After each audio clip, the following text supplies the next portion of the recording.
Bonjour tout le monde, aujourd'hui on va parler du rétrécissement aortique. Bon, on commence là, c'est le cœur. Le sang revient vers le cœur par les veines caves inférieures et supérieures.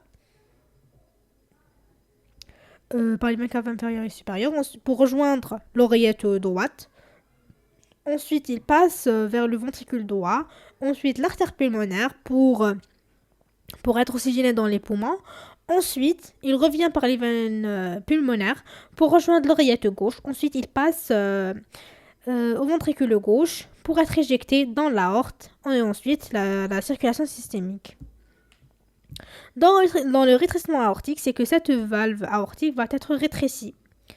Alors, cela va entraver l'éjection du sang du ventricule gauche vers l'aorte. Alors, il y aura une augmentation du gradient de la pression OG-VG.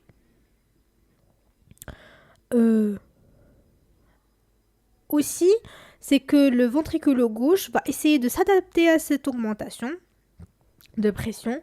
Alors, il va s'hypertrophier pour augmenter sa contractilité. Ensuite, par la suite, il va lâcher. On va avoir une dilatation ventriculaire gauche. On peut citer comme étiologie du rétrécissement aortique le dégénératif. C'est qu'il y aura un cumul de calcifications qui vont se déposer sur la valve aortique. Elles vont la rétrécir. Alors, il y en aura par la suite. Ça peut arriver avec l'âge. Avec l'âge, 60 ans, 70 ans, les gens peuvent avoir des valves calcifiées, surtout l'aortique. D'ailleurs, le dégénératif, c'est la cause la plus fréquente par rapport au RAA, à la bicuspidie congénitale.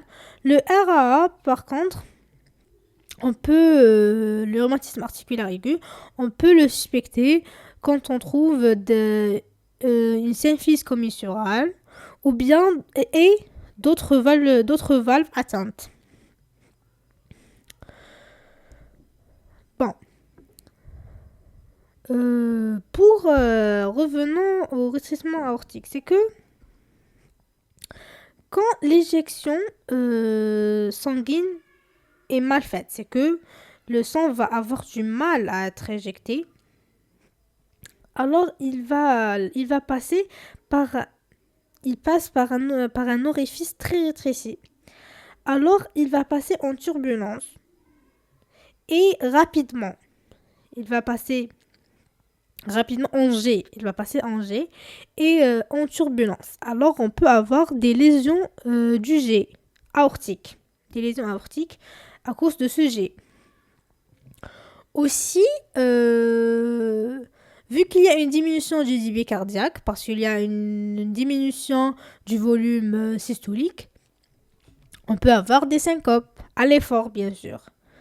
Des angores, parce qu'il y aura une hypertrophie, diminution du débit cardiaque. Alors, il y aura une augmentation des besoins, mais la perfusion est mal faite à cause de cette diminution du débit cardiaque. Pardon. Du débit cardiaque. Il y aura aussi une dyspnée à l'effort parce qu'à l'hypertrophie, il y aura une diminution de la chambre ventriculaire. Alors, il y aura une augmentation de la pression diastolique. Vu qu'il y a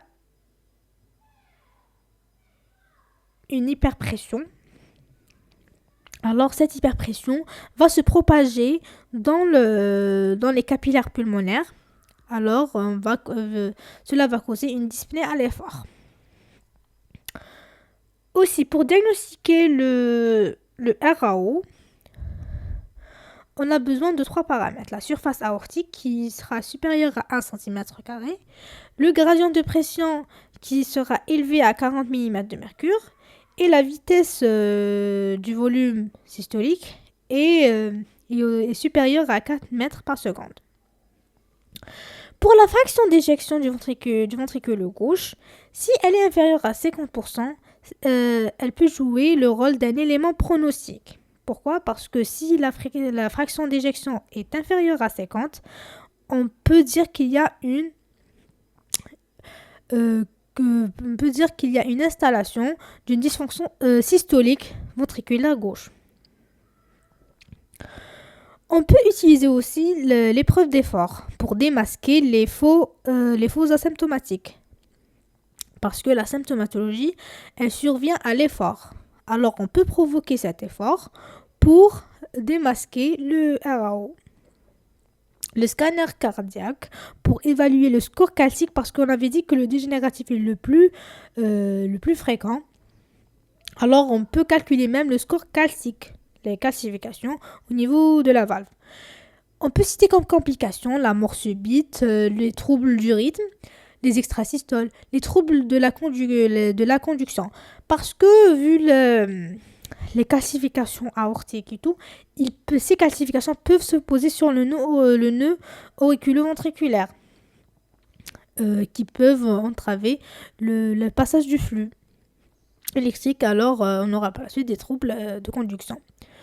Insuffisance cardiaque, on avait dit gauche, endocardite infectieuse, des embolies calcaires. Par ces calcifications, ils peuvent migrer et causer des embolies calcaires. Pour les traitements, on peut proposer la chirurgie par remplacement valvulaire. On va remplacer la valve aortique, mécanique pour les jeunes et biologique pour les âgés. Mécanique par chirurgie, c'est qu'on va ouvrir par chirurgie, c'est quand on va ouvrir carrément et faire une circulation extracorporelle pour remplacer la valve. Pour la bioprothèse, pour la valve biologique, on peut préconiser l'implantation percutanée, c'est qu'on va envoyer cette valve biologique par voie fémorale.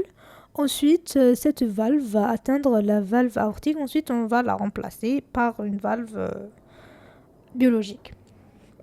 Pour la valvuloplastie, c'est que elle est par contre réservée dans le cas d'urgence, en cas d'OAP et choc cardiogénique. C'est tout. Et merci pour votre attention.